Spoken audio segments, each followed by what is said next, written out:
And so let's look at the next one as well, because it is a little bit different than negotiating the deal, and that is offer positioning. And let's dive into the justification letter, market support. Why do we need to do a justification letter? Let me ask you a question, Mark, because you shared this story with me recently. An average agent that takes a buyer to a home will walk through a kitchen and they'll point out the cabinetry and they'll point out the granite countertops, etc. Well, what do we do? Tell them that story. That's a fun story. What we do is, I'm going to look at the house, but most people are smart enough to know that's the kitchen.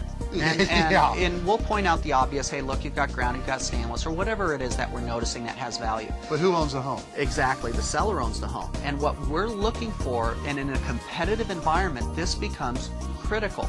We had a case where we found the house that we wanted, and sure enough, I knew that there would be other attention from other buyers because it was priced incredibly below market.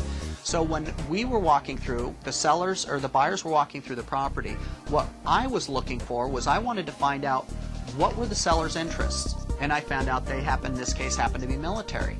Then I found out where they were from, because they had pictures, they had books, they had all sorts of interests. So when we went back and wrote our offer, we included those points because our client happened to be military. Our client was from back east in the same area. And so we did that justification letter and presentation with our offer, and that speaks volumes. Because when a seller is looking at 2, 3, 4 similar offers, they want somebody usually that is going to take care of that house and appreciate the work they did. They want that emotional connection with the buyer. Absolutely. And so that's what we're looking for when we go through and we're making our fine-tuning on those final offers. Yes, we're going to point out the granite countertops, but more importantly, isn't it better to understand the mindset of the seller and the listing agent so that you get your offer accepted? Absolutely. And that one point is critical, and most agents will never understand it. And Mark, most agents won't do what we do with going the extra mile.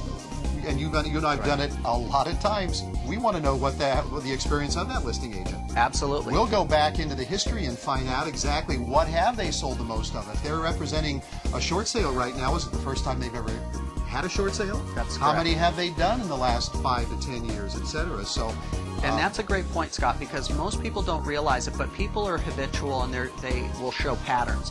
And one of the things I've learned over the years, that when I see certain agents that their main concern is just selling as many as they can, not always, but generally you're going to see they're going to accept larger cuts on price when they're listing the property. So if I know that's one of the ones, and I've looked at his last 10 sales and I notice this guy is selling way below market, then I know I have a good chance with my client to write an offer that's way below market and get it accepted.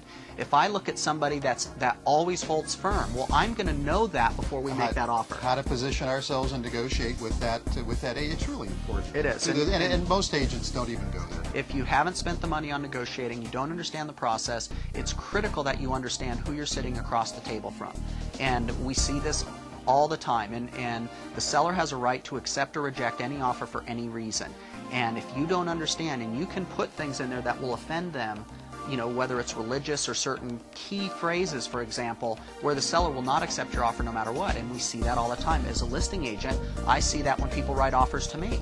And so that's critical, but we do a lot of background research on the listing agent. How do they like to negotiate? You know, are they just want to get this thing sold? Or are they people that have been trained? Or these people have designations? Have they been doing this a long time? Those are critical components that increase our success with our client. This concludes Strategy 7 in the Von Musser Real Estate Group's Preferred Buyer Program series. Watch your email for additional steps coming your way as we continue to show you proven strategies that will allow you to get your offer accepted for thousands less. Thank you.